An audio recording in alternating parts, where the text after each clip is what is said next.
La nave Moby Zazà, ormeggiata a Porto Empedocle, continuerà ad essere impiegata come struttura per la quarantena fino alla conclusione del periodo di sorveglianza obbligatoria.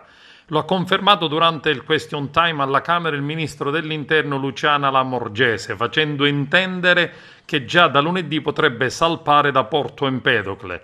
L'armatore infatti non ha ritenuto di prorogare il contratto con lo Stato, un contratto di circa 1 milione di euro a carico dei contribuenti. Quando l'ultimo migrante a bordo della Moby Zazà finirà la quarantena e dopo l'esito dei tamponi, il traghetto probabilmente già da lunedì sarà dunque restituito alla società.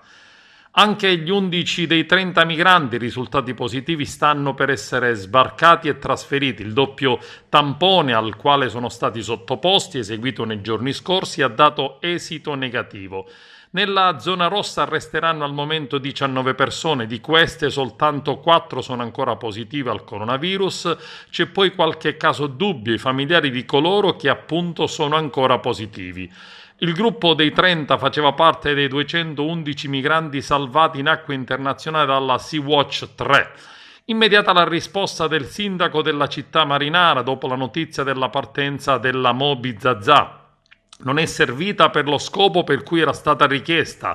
L'immagine della nostra cittadina è stata devastata dall'identificazione della nave con Porto Empedocle, mentre la nostra città da mesi è Covid-free. Ida Carmina, sindaco della città di Porto Empedocle, da diverso tempo aveva chiesto lo spostamento a Pozzallo della nave.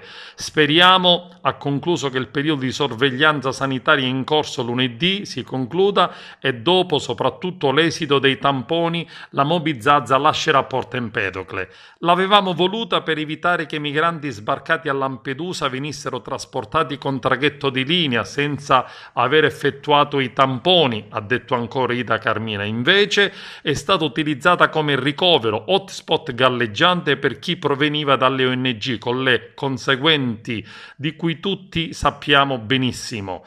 L'immagine della nostra cittadina è stata appunto devastata dall'identificazione della nave con Porto Empedocle, come se noi fossimo il principale focolaio, mentre invece grazie ai sacrifici dei miei concittadini non si registrano fortunatamente da mesi casi di Covid.